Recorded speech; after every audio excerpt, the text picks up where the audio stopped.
Sí, señor. Vamos a dar la bienvenida a nuestro amigo, colaborador y habitué, José Martínez Hoppelman, con quien vamos a conversar sobre su postura desde el aspecto jurídico con relación a la prórroga o no del estado de emergencia. Bienvenido, Hoppelman, qué bueno escucharte y verte. Hola, buenas tardes, Miralba, Pinky, mis queridos hermanos, Natanael, Edwin.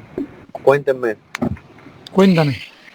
Tenemos una nueva petición de prórroga del estado de emergencia. La oposición ha expresado abiertamente que no tiene intención de extender una prórroga más. Nosotros conversábamos con Jaime Rodríguez, quien es abogado constitucionalista, y Jaime planteaba de que, bueno, él entiende que bajo las condiciones ambiguas en las que se han manejado las posturas del gobierno frente al estado de emergencia, él dice que no es conveniente desde ese aspecto, pero que la oposición tampoco ha planteado nunca vamos a decir, planteamientos, opciones de lo que quiere y cómo lo quiere. O sea que al final parece ser como que no tenemos la cosa clara ni de un lado ni del otro. Mira, ¿cuál es tu opinión desde el aspecto jurídico? Lo primero que yo quiero delimitar es que las valoraciones sobre cómo se ha manejado el estado de emergencia siempre entran dentro del ámbito de un ejercicio ponderativo de quien las hace. Dentro de toda esta situación de calamidad hay un componente político muy marcado. Yo quiero dejar esa parte de lado.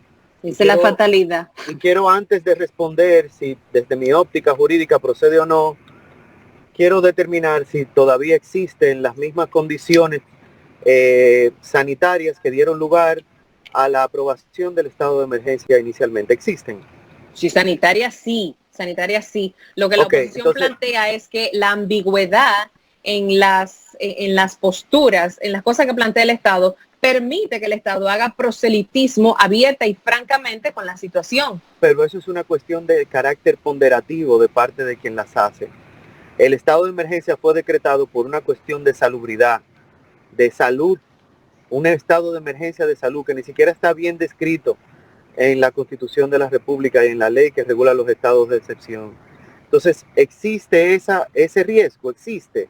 Está claro, latente. Todavía. Sí, el virus sigue ahí afuera igualito. Entonces, si ese riesgo existe y todavía existe la necesidad de limitar algunos derechos fundamentales, como el derecho al libre tránsito, el derecho a la actividad comercial, el derecho de reunión y de asociación, entonces creo que indiscutiblemente, sacando todas esas ponderaciones de carácter político, las condiciones por las cuales se aprobó el estado de emergencia inicialmente todavía persisten.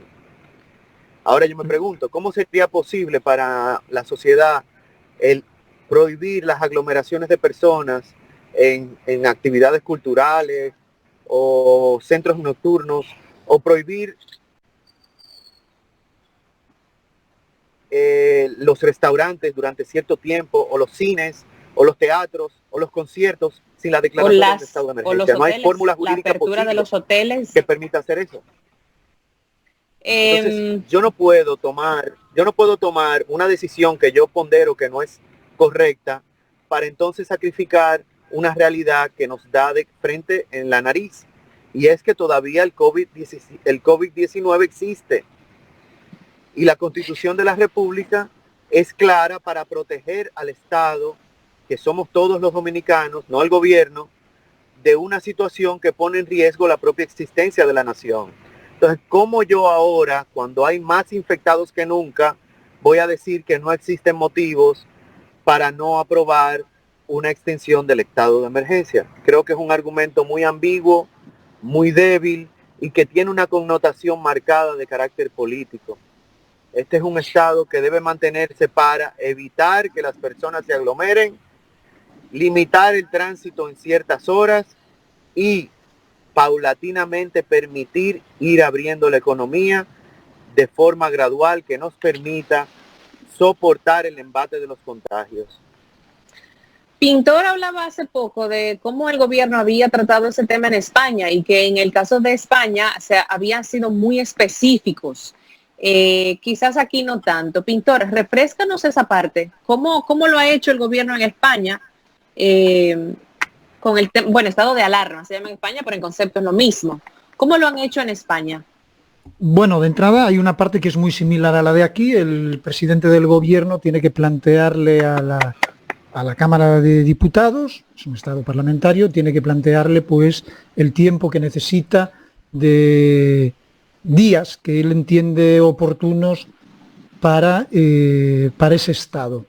Pero no lo puede plantear como lo plantea aquí nada más. O sea, tiene que plantear qué va a implicar y qué trabajos se van a desarrollar durante esos días y qué va a implicar. Por ejemplo, desde que ellos se plantearon la desescalada y la desescalada en base a fases, ellos definieron muy bien el contenido de cada una de esas fases, hasta por horarios y todo. Entonces, el planteamiento de votación para la Cámara de Diputados en España y que ellos pudiesen decidir si la aprobaban o no, era en base a un plan perfectamente detallado donde decía que la gente mayor no puede salir de tal hora a tal hora, que la gente joven de tal hora a tal hora, que los bares nada más con este porcentaje, que las mesas tenían que tener.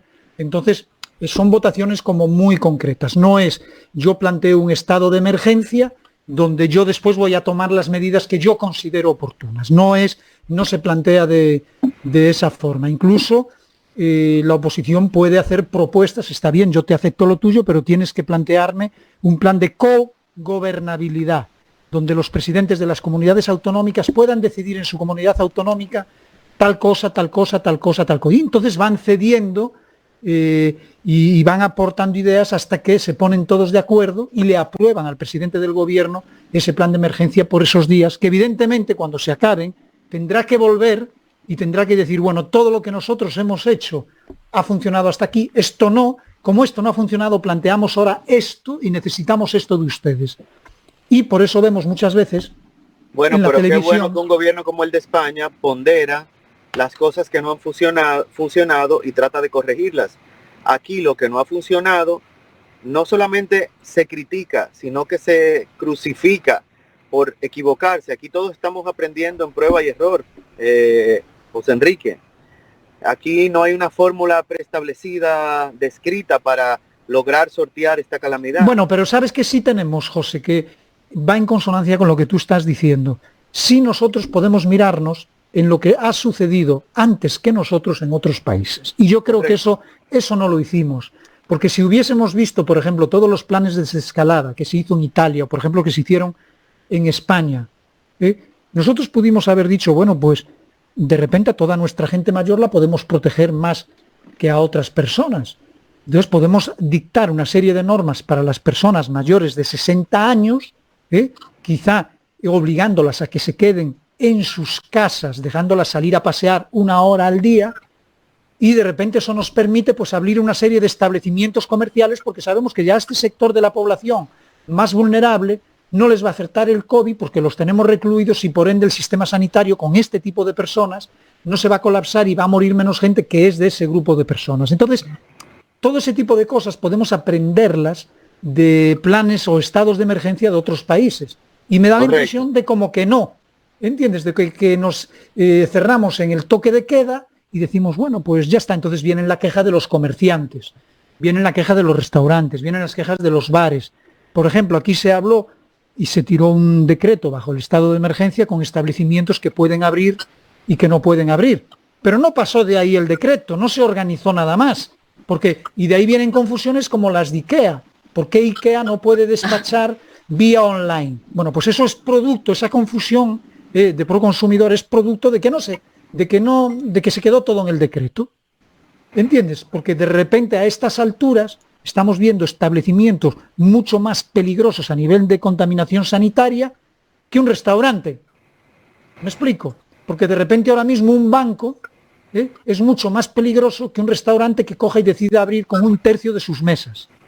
Que es grande y puede, si tiene 20 mesas, pues puede ocupar 5 o 7 mesas, le ayuda a lo mejor a ir tirando para la energía eléctrica. Yo entiendo todas esas propuestas.